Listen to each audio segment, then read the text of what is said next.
అదరకొట్టే కారం రంగు రుచి ఆచి కారం పొడి. జాతీయ ఉపాధి హామీ పథకాన్ని రద్దు చేస్తూ కేంద్రం కీలక బిల్లును ప్రవేశపెట్టింది. గతంలో ఉన్న మహాత్మా గాంధీ జాతీయ గ్రామీణ ఉపాధి హామీ పథకం పేరుతో ఉన్న పేరును పూజ్య బాపు గ్రామీణ రోజ్గార్ యోజనగా మారుస్తూ నిర్ణయం తీసుకుంది. అయితే దీనిపై అనేక ఊహాగానాలు మొదలయ్యాయి.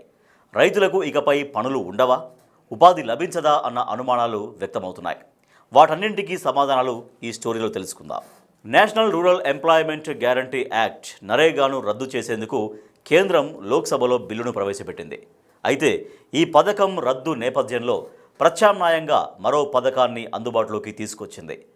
మహాత్మా గాంధీ పేరుతో ఉన్న ఈ పథకానికి పూజ్య బాపు గ్రామీణ్ రోజ్గార్ యోజనగా మార్చింది. దీనికి గతంలో కేంద్ర మంత్రివర్గం కూడా ఆమోదం తెలిపింది. దీంతో ఈ బిల్లును చట్టసభల్లో ప్రవేశపెట్టారు. అయితే దీనిపై అనేక ఊహాగానాలు సోషల్ మీడియాలో చక్కర్లు కొడుతున్నాయి. ఈ బిల్లు ప్రవేశపెడితే రైతులు, గ్రామీణ ప్రాంతాల ప్రజలు ఉపాధి కోల్పోయే ప్రమాదం ఉందంటున్న చర్చ జోరుగా జరుగుతోంది. ఈ పథకంపై కేంద్రం కొంత క్లారిటీ ఇచ్చింది. వికసిత భారత్ 2047లో భాగంగా గ్రామీణ ప్రాంతాలను అభివృద్ధి చేసేందుకు కేంద్రం సిద్ధంగా ఉందని తెలిపింది. ఇందులో భాగంగానే గ్రామీణ ప్రజలకు 100 రోజుల పని దినాలతో ఉన్న నరేగా పథకాన్ని 125 రోజులకు మారుస్తూ కేంద్రం కీలక నిర్ణయం తీసుకుంది. అలాగే ఈ పథకంలో భాగంగా పనికి వెళ్లే కూలీలకు రోజువారీ వేతనాన్ని 240 రూపాయలకు పెంచుతూ కొన్ని కీలక మార్పుల్ని చేసింది. ఇలా మార్పులు చేసిన బిల్లుకు పేరు మార్చి లోక్సభలో ప్రవేశపెట్టింది.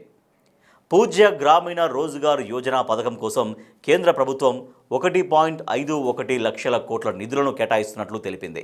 గ్రామీణ ప్రాంతాల్లో జీవనోపాధి పెంచడమే తమ లక్ష్యమని, ఉద్యోగ భద్రతను కల్పించడమే తమ ధ్యేయమని కేంద్రం తెలిపింది. నైపుణ్యం లేని వారు శ్రమ చేసేందుకు స్వచ్ఛందంగా ముందుకు రావచ్చని తెలిపింది.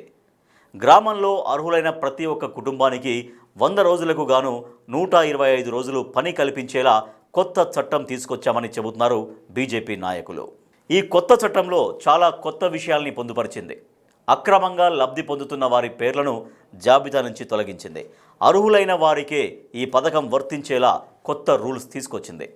తాజాగా గుజరాత్లోని బీజేపీ ప్రభుత్వం 22.68 లక్షల మంది కార్మికులను మహాత్మా గాంధీ జాతీయ గ్రామీణ ఉపాధి హామీ పథకం నుంచి తొలగించింది.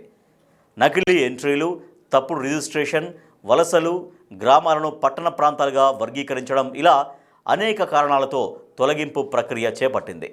అలాగే గ్రామీణ ప్రాంతాల్లో రోడ్ల పనుల బిల్లులు 51 లక్షలకు దాటకూడదని షరతు విధించింది. అంతకు మించితే బిల్లుల ఆమోదం పెండింగ్లో ఉండనున్నట్లు సమాచారం. ఇకపోతే ఈ చట్టంలో అనేక లొసుగులు ఉన్నాయంటున్నాయి విపక్షాలు. గతంలో యూపీఏ ప్రభుత్వం ఉపాధి హామీ పథకానికి కేంద్ర బడ్జెట్లో 4% నిధులు కేటాయిస్తే ఎన్డీఏ ప్రభుత్వం దాన్ని 1.37% తగ్గించినట్లు చెబుతున్నారు.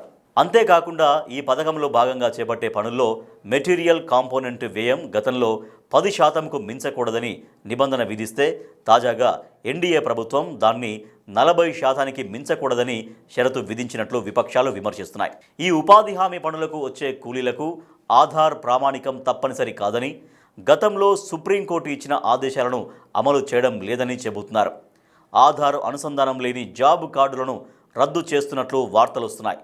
ఇలా కూలీల సంఖ్య క్రమంగా తగ్గించి కార్మికులను ఇబ్బందులకు గురిచేసి ఉపాధి హామీ చట్టాన్ని రద్దు చేయాలనే యోచనలో కేంద్రం ఉన్నట్లు విమర్శలు గుప్పిస్తున్నారు ప్రతిపక్ష సభ్యులు. కార్మికులు, కూలీలకు, గ్రామీణ ప్రాంత ప్రజలకు ప్రయోజనం చేకూరాలని ఈ పథకంలో మార్పులు చేసినట్లు కేంద్రం చెబుతుంటే విపక్షాలు మాత్రం ఈ పథకాన్ని త్వరలో రద్దు చేసేందుకు కుట్ర చేస్తున్నట్లు ఆరోపిస్తున్నాయి. వీటిలో ఏది నిజమో తెలియాలంటే కొత్త చట్టం అమలు అయిన తర్వాత కొద్ది రోజులు వేచి చూడక తప్పదు. కేంద్రం నిర్ణయంపై మీ అభిప్రాయాన్ని కామెంట్ రూపంలో తెలియజేయండి.